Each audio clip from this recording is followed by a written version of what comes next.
Saudaraku yang dikasihi oleh Tuhan, pada malam hari ini saya mengajak kita kembali untuk belajar kembali dari satu bagian firman Tuhan. Tetapi sebelumnya mari kita berdoa. Bapa kami yang baik, Allah yang setia dan mengasihi kami, tak henti-hentinya kami bersyukur oleh karena pertolongan-Mu bagi kami.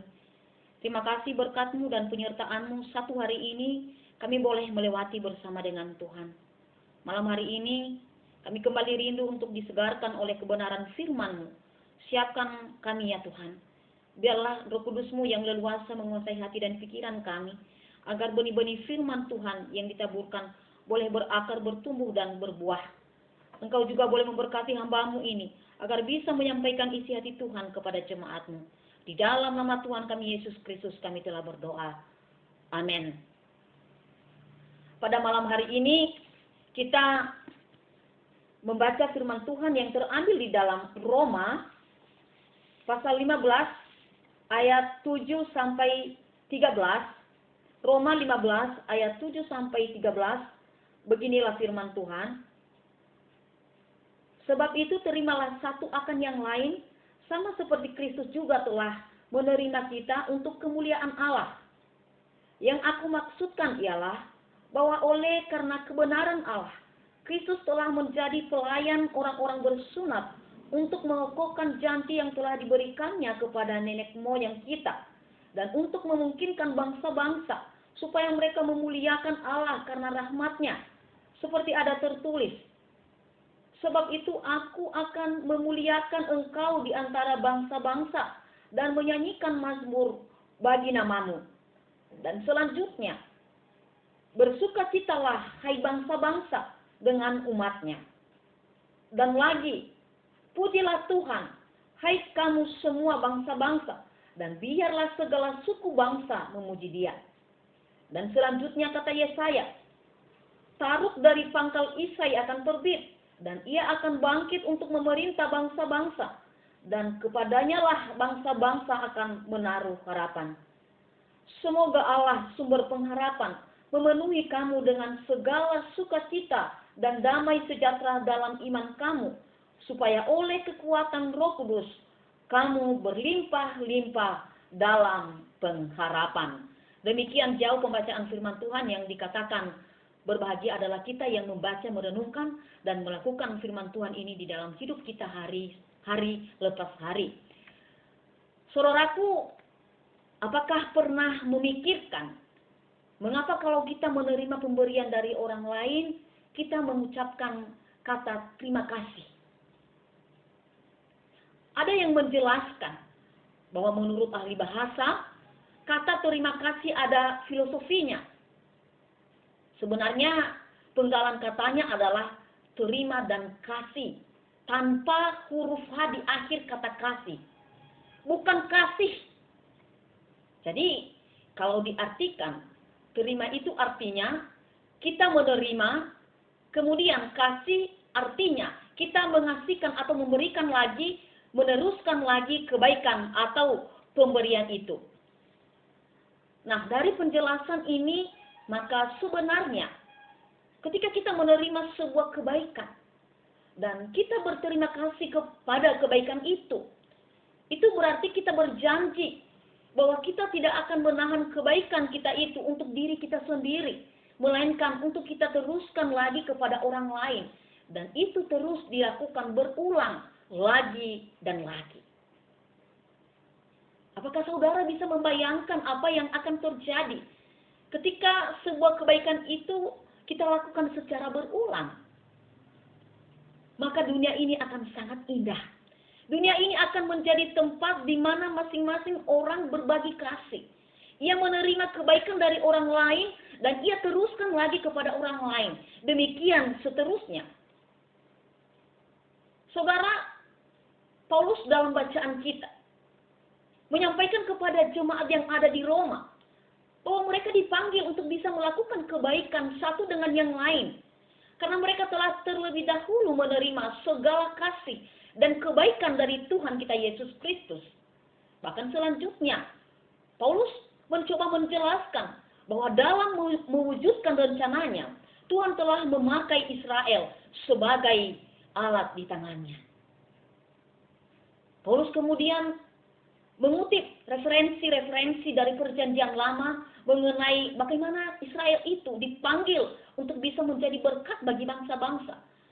Dan itu terwujud di dalam diri Tuhan kita Yesus Kristus, di mana melalui dirinya lah segala bangsa mengaku dan segala lidah berseru kepada nama Tuhan. Kasih yang kita terima dari Tuhan adalah kasih yang harus kita teruskan kepada orang lain. Bukan kasih yang eksklusif, bukan kasih yang hanya berhenti pada diri kita sendiri, bukan kasih yang hanya bersifat bolak-balik antara pemberi kasih dan penerima kasih. Yang menarik dan harus kita perhatikan dalam nasihat Paulus ini adalah bagaimana memotivasi kita di dalam hal berbagi itu. Bagaimana bukan dari reaksi-reaksi orang yang menjadi objek kasih kita, tetapi motivasi kita. Kita bangun dalam rangka ucapan syukur dan terima kasih kita kepada Tuhan yang telah terlebih dahulu mempedulikan kita dan mengasihi kita. Di sini Paulus sadar betul bahwa di dalam segala egoisme kemanusiaan kita, jika kita berharap apresiasi, berharap bahwa kasih kita berbalas pantun dari objek kasih, maka yang terjadi adalah kita bisa kecewa.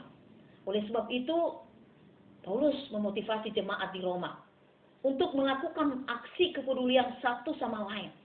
Itu dengan penuh rasa ucapan syukur dan mengarahkan pandangan kepada pengharapan yang ada di depan di dalam Kristus Yesus. Kita melihat pada ayat yang terakhir, di situ Paulus menyampaikan sebuah doa supaya penerima suratnya merasakan sukacita dan damai sejahtera dari segala kepedulian yang telah mereka lakukan, dengan mengarahkan diri kepada pengharapan yang ada di depan mereka, bukan kepada apresiasi dari manusia.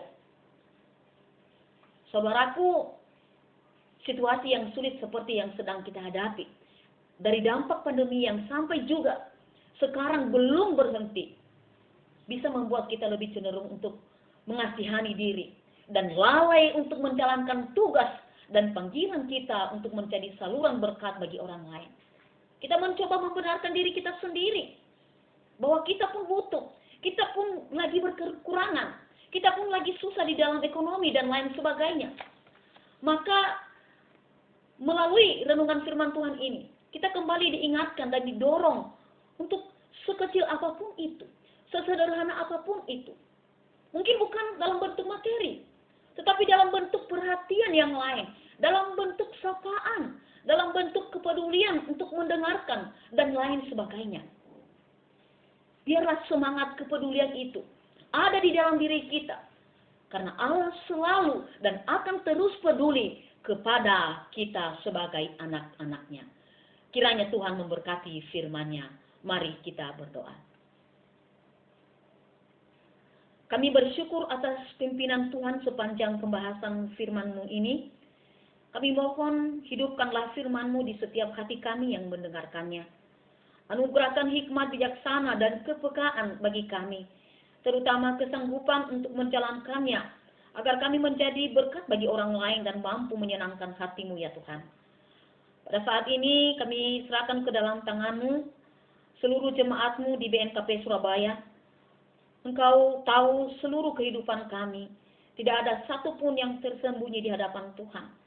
Kami mohon perlindungan dan pertolongan-Mu, cukupi segala kebutuhan-kebutuhan jemaat-Mu, berkati keluarga demi keluarga, usaha pekerjaan dan rencana-rencana ke depannya.